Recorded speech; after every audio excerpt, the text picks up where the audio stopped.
I'm Kayla Morrison. I'm 36 years old.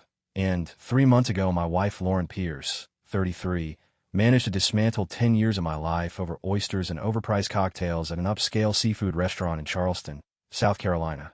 The kind of place with dim golden lighting, polished wood tables, and waiters who describe every dish like it's a religious experience. And I can still see the condensation sliding down her glass as she actually laughed, before telling me she had never been physically attracted to me. Not once in the entire decade we had been together, not during the early days when we were inseparable, not during our honeymoon, not during the quiet nights in our townhouse near Magnolia Street where I thought we were building something real and solid. We had been married 7 years, together for 10, both working stable corporate jobs, both paying the mortgage on that townhouse, both showing up to office parties and neighborhood cookouts like the dependable couple everyone assumed had it figured out, and from the outside we looked stable, predictable, maybe even boring, but stable nonetheless. And I used to take pride in that stability because I thought it meant we were mature and secure, that we had grown past the chaotic passion of our 20s and into something deeper, something chosen, something deliberate. But that night she swirled her drink, leaned back in her chair, and said she loved me, but had never desired me, that she chose me because I was reliable and safe, because I would make a good husband, because I would never embarrass her or cheat on her or implode her life. And she said it so casually it felt like she was commenting on the weather. At first I honestly thought she was joking, that maybe it was some poorly timed attempt at honesty fueled by too many martinis. But she kept going, smiling in that detached way she gets when she's pretending to be vulnerable while actually just being cruel. And she said attraction fades anyway, so it never really mattered, that chemistry was overrated, that what we had was better because it was practical. And in that moment, every memory from the past 10 years rearranged itself inside my head, like a puzzle finally snapping into place. Every time she turned away in bed, claiming she was tired. Every stiff kiss that felt like a formality. Every time she flinched slightly when I touched her waist in public. Every carefully scheduled intimacy that felt more like a task on her to-do list than something she wanted. I remembered anniversaries where I went all out, and she seemed appreciative but distant. Remembered the way she used to subtly compare me to men in movies, always laughing it off as harmless commentary. Remembered how she never initiated anything, and how I convinced myself she just had a lower drive, that she expressed love differently, that I was lucky to have someone grounded and steady. And sitting there in that restaurant with the hum of conversations around us and the clink of silverware on porcelain, I felt like the biggest fool in the room because I had built my identity around being the good husband, the safe choice, the dependable man, and I realized she had reduced me to exactly that, a choice made out of logic rather than desire. The humiliation wasn't loud or explosive. It was quiet and suffocating. It settled into my chest and made it hard to breathe, while she kept talking about how attraction is superficial and how she valued security more than passion. And I nodded like an idiot, because I didn't know what else to do, because creating a scene in that polished dining room would only make me look unstable. And all I could think about was how many times I had blamed myself for the coldness in our marriage. How many hours I'd spent at the gym trying to improve. How many conversations I had rehearsed in my head about how to reconnect. Never once considering that the foundation itself had been hollow from the start. Driving back to our townhouse that night, the familiar streets of Charleston felt foreign, like I was returning to a stage set rather than a home. And when we pulled into our driveway near Magnolia Street, and the porch light flicked on automatically, I understood with a clarity that hurt more than anger that I had never actually been chosen for who I was. I had been selected for what I represented, and that realization cut deeper than any insult, because it turned 10 years of shared memories into evidence of a truth she had apparently known all along. She kept talking after she said it, like she had just confessed to forgetting to lock the car, instead of admitting she had never once wanted me, laughing lightly as she leaned back in her chair and started rambling about how we should finally redecorate the guest room in something more modern. Maybe strip out the beige walls and go with a soft gray. How she was tired of the old bedding. How Aspen would be perfect in January because everyone from her office was planning ski trips. And I sat there staring at the candle between us while the waiter placed the check on the table, as if this were a perfectly normal dinner between a perfectly normal couple. I remember the exact number on the receipt, $214. And I remember sliding my card into the leather folder with hands that felt steady even though something inside me had already started collapsing. And I tipped well out of habit, because I have always been the kind of man who tips well, who does the right thing even when no one is looking. And she didn't even notice the moment. Didn't notice that I had stopped responding to her chatter, because she was too busy describing some influencer's kitchen renovation she had seen earlier that day. The drive home through Charleston was quiet except for the hum of the engine and the occasional click of her nails against her phone screen as she scrolled, smiling faintly at something, probably a meme or a message from a coworker, completely unaware that the foundation of our marriage had just cracked beyond repair, and I kept my eyes on the road, passing familiar streets, passing Magnolia Street where our townhouse sat like a neat, respectable symbol of the life we had built, and I realized that everything about that life was built on an assumption that only one of us believed. When we stepped inside the house, the air felt different, heavier somehow, and she kicked off her heels by the entryway, tossed her purse onto the bench without looking back, and turned to me with an expression that was half amused, half annoyed, telling me not to be dramatic, telling me I was still a great husband, as if that word great were supposed to comfort me, as if excellence and responsibility could somehow compensate for the complete absence of desire. And then she walked down the hallway toward our bedroom without another thought. Within minutes I could hear the shower running briefly, then the soft thud of a drawer closing, and finally the unmistakable rhythm of her breathing once she fell asleep, and I stood there in the dark hallway between the living room and the kitchen staring at nothing, listening to the silence settle around me. And it hit me with brutal clarity that I had spent 10 years trying to earn something that was never on the table to begin with. I thought about every early morning where I woke up before her to make coffee just the way she liked it, every time I rearranged my schedule to attend her office events, every promotion I celebrated by buying her something thoughtful, believing that consistency and loyalty would naturally translate into passion, that if I showed up enough, if I proved my value enough, if I embodied stability perfectly, desire would follow. And now I understood that she had never been waiting to feel it. I walked into the living room and sat down on the couch in the dark, not even turning on a lamp, replaying her voice in my head. The way she said she chose me because I was safe, because I was reliable, because I would never hurt her. And I realized that in her mind I had never been a man to crave. I had been a calculated decision, a long-term investment, something stable to anchor herself to while she dismissed the very thing that makes a marriage more than a partnership agreement. Standing there alone in that hallway earlier, listening to her fall asleep as if nothing had happened, I understood that something inside me had shifted permanently, not loudly, not dramatically, but with a cold finality that left no room for denial. And for the first time in 10 years, I stopped trying to figure out how to be better for her and started seeing the truth for what it was, that I had been chasing validation from someone who only ever valued my ability to provide stability, not my presence, not my touch, not my body, just my predictability. At 4:52 a.m., I was wide awake, staring at the ceiling in the dark while the house felt unnaturally still, and instead of lying there rehearsing imaginary conversations or replaying her voice in my head, I swung my legs over the side of the bed with a calm that surprised even me, because the anger had already cooled into something sharper and more controlled, something deliberate, and I walked to the closet and pulled out a gray duffel bag we use for short trips, setting it on the floor and unzipping it, slowly as if I were preparing for a business conference instead of dismantling my marriage. I packed with precision, 5 shirts folded neatly, 2 pairs of slacks that could pass in both corporate and casual settings, underwear, socks, a belt, my toiletry kit, my passport from the small fireproof box on the top shelf, my laptop from the office downstairs, and a slim folder containing my birth certificate, social security card, insurance documents, and the printed statements for accounts I had quietly reviewed over the past few months. And as I moved through the house, I felt detached, like I was watching someone else execute a plan that had been forming long before that dinner in Charleston finally confirmed what I had refused to acknowledge. Months earlier, when I first sensed the emotional distance solidifying into something colder and more permanent, I had begun setting aside money without telling her, not out of paranoia, but out of instinct, transferring small amounts into a separate emergency fund until it reached $5,300. And I retrieved the envelope from the back of a drawer in my desk, counted it once more out of habit, and slipped it into the inner pocket of the duffel bag, understanding that financial independence was the only leverage I truly had left.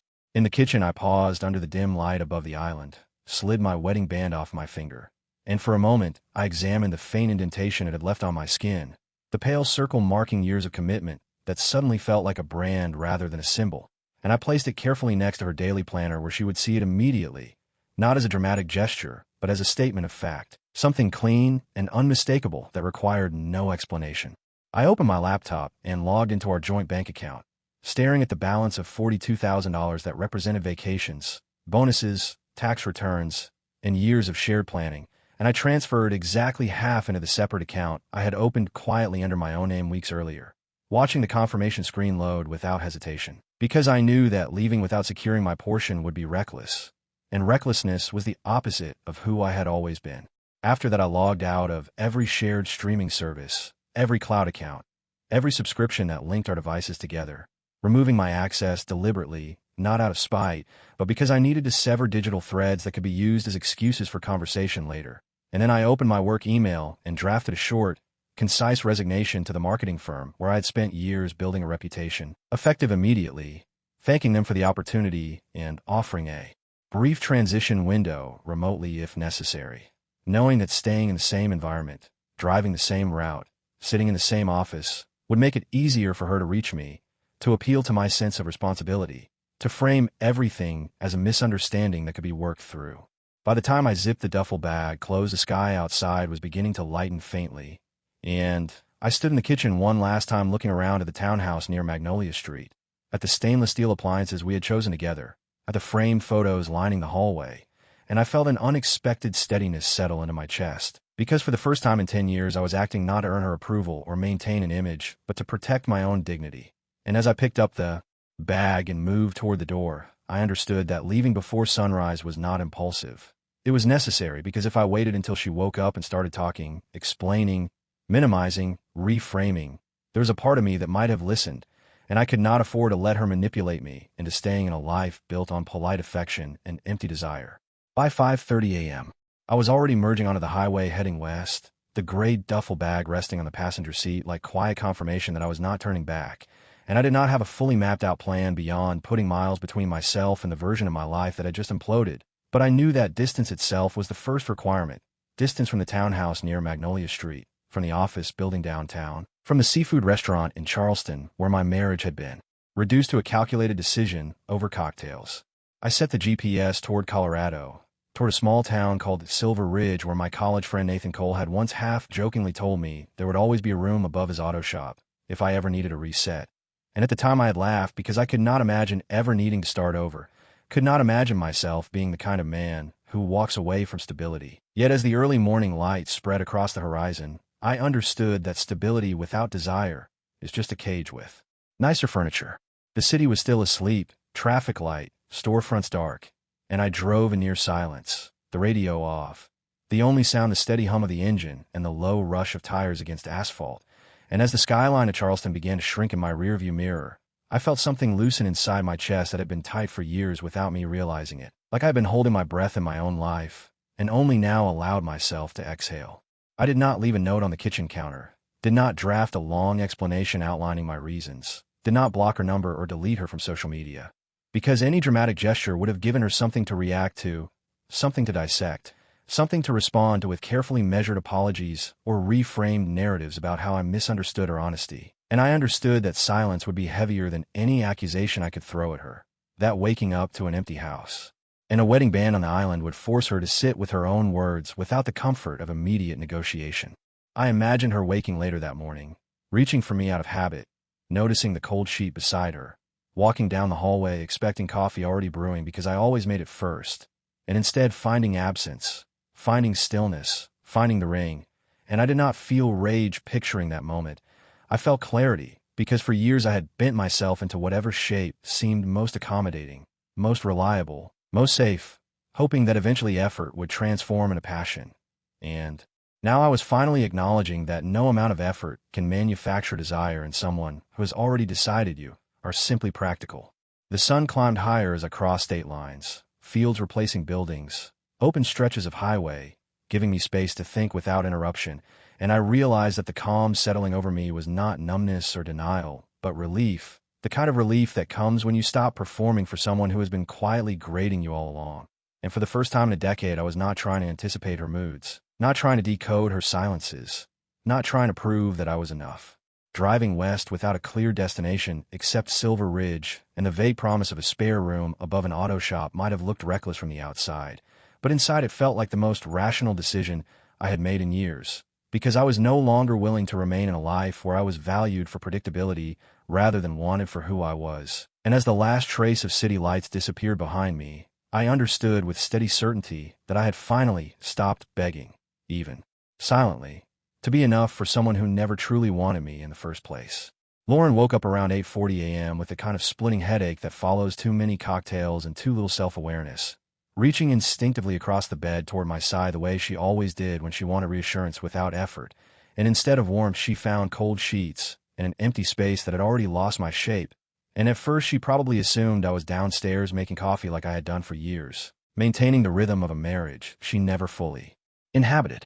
She would have sat up slowly, pressing her fingers to her temples, the events of the previous night surfacing in fragments rather than clarity, and when she swung her legs off the bed and glanced toward the closet, that was likely the first moment the unease started, because one half of the closet no longer looked symmetrical, 5 hangers missing, the row of shoes along the baseboard uneven, my dress shoes gone. The sneakers I wore on weekends no longer lined up beside hers, and the small absence would have felt louder than any argument.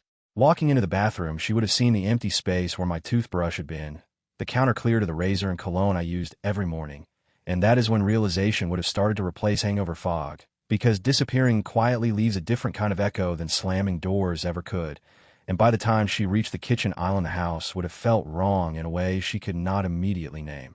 The ring would have been impossible to ignore, my wedding band sitting alone beside her daily planner exactly where she reviewed her schedule every morning, and it was not thrown or discarded carelessly, but placed with intention, and that detail would have unsettled her more than anger ever could, because it suggested deliberation rather than impulse, finality rather than drama, and she would have picked it up with trembling fingers, turning it over as if it might contain an explanation etched into the metal. When she called my phone, it would have gone straight to voicemail, not because I blocked her, but because I had powered it off during long stretches of the drive west, and the automated voice would have sounded sterile and detached, offering no emotion, no confrontation, just silence, and that silence would have begun to press in around her as she moved through the house, checking rooms, opening doors, hoping I was somewhere inside ready to argue or negotiate.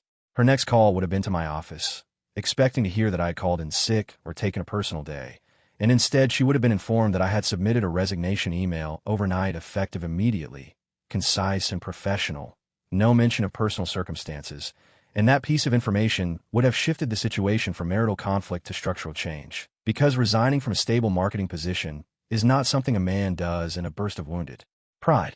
Finally, she would have called my older brother, Ryan Morrison, her voice likely tight and controlled, searching for reassurance that this was temporary, and Ryan would have given her exactly what I asked him to give, a short confirmation that I was safe, nothing more, no location, no timeline, no details, and that calm confirmation would have terrified her more than rage or accusations ever could, because it removed the possibility that this was a stunt designed to provoke reaction.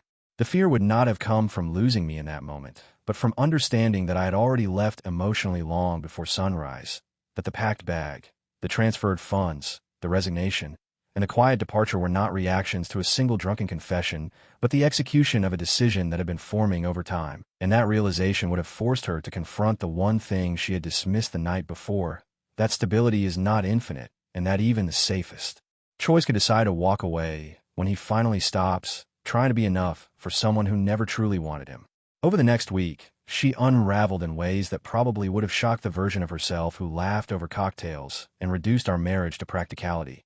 Because once the shock of my absence settled into the walls of that townhouse, the silence began to expose everything she had ignored for years, and I imagine her pacing from room to room with her phone pressed to her ear, calling mutual friends under the pretense of concern, but really searching for information, for confirmation, for a location, for some sign that this was temporary and reversible. She left voice messages at midnight when the house felt too large and too quiet, her tone shifting from defensive to pleading within the span of a single recording, insisting she did not mean what she said, blaming the alcohol, framing it as poor phrasing rather than a confession of truth, and the longer those messages went unanswered, the more frantic they likely became, because she was not accustomed to losing control of a situation, especially not one she believed was stable by design. Emails followed, long paragraphs sent in the early hours of the morning when clarity and regret blurred together, dissecting the dinner conversation, rewriting it, softening it, explaining that she only meant attraction changes over time, that she valued me deeply, that safety is a compliment. And yet beneath the carefully chosen words there would have been a dawning awareness that her explanation could not erase a decade of patterns that suddenly looked different under the light of abandonment. As the days passed, and no immediate reconciliation materialized, she would have started replaying our history, not as isolated moments, but as a continuous narrative. And in that replay, she would have seen months of rejecting intimacy with excuses that were too consistent to be coincidence. The subtle jokes about my appearance framed as harmless teasing, but always carrying an edge. The way she compared me to other men under the guise of humor, and how often she prioritized late nights at the office, networking events, and career milestones over time we could have spent rebuilding connection. She would have remembered how easily she dismissed my attempts to plan trips or initiate conversations about closeness. How often she treated my loyalty as a constant that required no maintenance, as if my presence were guaranteed regardless of her investment. And for the first time, she would have had to confront the possibility that what she labeled stability was in fact complacency, that what she considered safety was something I had been actively providing while receiving very little in return.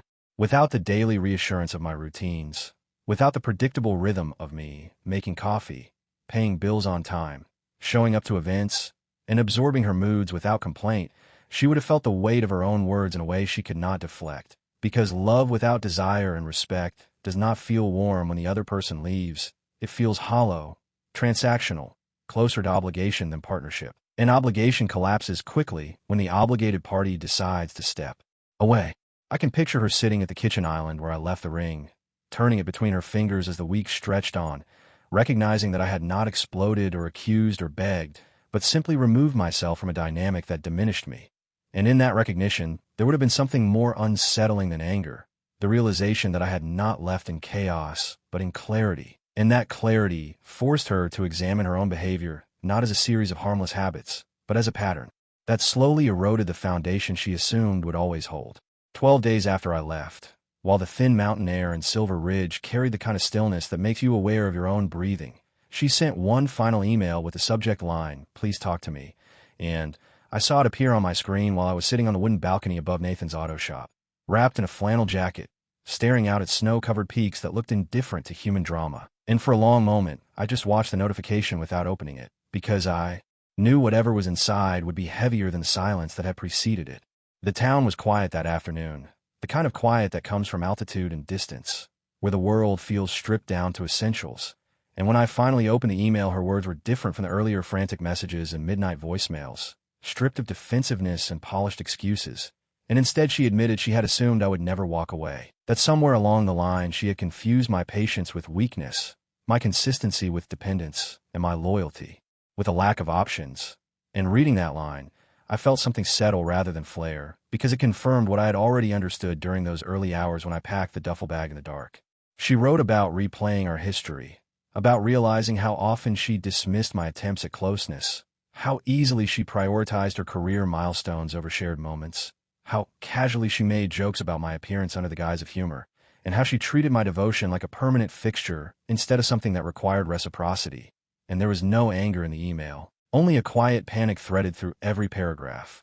The panic of someone realizing too late that the safety net they stood on had been removed by the very person who built it. I read it twice. Not because I was uncertain, but because I wanted to be certain. And as I looked out over the white ridges in the distance, I felt more grounded than I had in years. Because the mountains did not care whether I returned or stayed. They did not reward reliability or punish desire. They simply existed, solid and unapologetic. And in that stillness, I recognized that what I felt was not revenge or triumph, but clarity. For a decade, I had measured my worth by how dependable I was, how steady, how safe. And in doing so, I allowed myself to be reduced to a function rather than valued as a man. And now that I was physically removed from the townhouse, from the familiar routines, from the subtle daily erosion of confidence, I could see the full picture without distortion. And that perspective made the decision simple, even if it was not painless. I closed her email, opened a new reply, and typed a single sentence. "I'm safe, but I won't return to a marriage where I'm tolerated instead of wanted." And I read it once to ensure it carried no accusation, no cruelty, no invitation for negotiation, because I needed her to understand that my departure was not punishment for honesty, but a boundary drawn in response to it. Not a dramatic exit meant to inspire regret, but a deliberate act of self-respect. When I pressed send, I did not feel relief in the explosive sense. There was no surge of adrenaline or bitterness, only a steady awareness that I had chosen dignity over familiarity.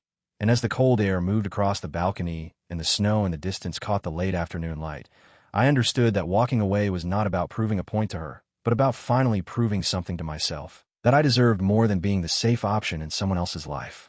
It has been 4 months since I drove west before sunrise with a gray duffel bag and a decision I could no longer postpone. And in that time, my life has shifted from something that felt curated for appearance to something that feels deliberately built for peace. Because I found remote consulting work that allows me to control my schedule instead of structuring my days around someone else's moods. I signed a year lease in Colorado in a modest place with wide windows and cold mornings that force me awake in a way that feels honest. And I started therapy not because I was broken beyond repair, but because I needed to understand why I had spent so long equating endurance with love. The first few sessions were uncomfortable in ways that surprised me, not because I doubted my decision, but because I had to confront how deeply I had tied my identity to being dependable, to being the man who never left, never complained, never demanded more than he was given. And I began untangling the belief that affection is something you earn through consistency rather than something that should exist naturally in a marriage built on mutual desire and respect. The divorce papers are moving forward with the same quiet efficiency that defined my departure: signatures, filings, financial disclosures. Each step another confirmation that this is not a pause, but a conclusion. And Lauren has tried in her own way to re-enter the narrative by promising change, by acknowledging patterns, by reminding me of vacations we took, holidays we hosted, inside jokes that once felt meaningful. But clarity once gained does not dissolve simply because someone wishes it would. There is a difference between missing familiarity and wanting the structure that familiarity provided. And I have learned to separate the two, because memories can be warm without being reasons to return, and promises can sound sincere without erasing the truth that for years I was measured more for my stability than valued for my presence. And I no longer feel the reflex to defend my choice or justify my boundaries. Some nights I sit on my balcony here in Colorado, the air thinner and sharper than anything back in Charleston, and I reflect on how quietly everything ended. No public accusations, no explosive confrontations, no attempts to humiliate her or expose her words to anyone else, because I realized that shouting would have been about proving something outwardly, while walking away was about preserving something inwardly. The most powerful statement I have made in my adult life was not spoken in anger or written in a long email dissecting every flaw in our marriage. It was executed in silence at 4:52 a.m. with deliberate packing and a steady drive west. And that silence carried more weight than any argument could have, because it forced both of us to confront reality without theatrics. I am not rebuilding to impress her or to prove she made a mistake. I am rebuilding so that my life no longer revolves around earning affection from someone who treated my loyalty as an inevitability. And in that rebuilding, I have discovered a steadiness that feels different from the one she once praised, because this steadiness is rooted in self-respect rather than obligation. Sometimes strength is loud and visible. Sometimes it is aggressive and undeniable. But sometimes the most decisive act is simply walking away from a woman who believed you would never have the courage to leave, and understanding that dignity does not require applause, only the willingness to choose yourself when no one else will.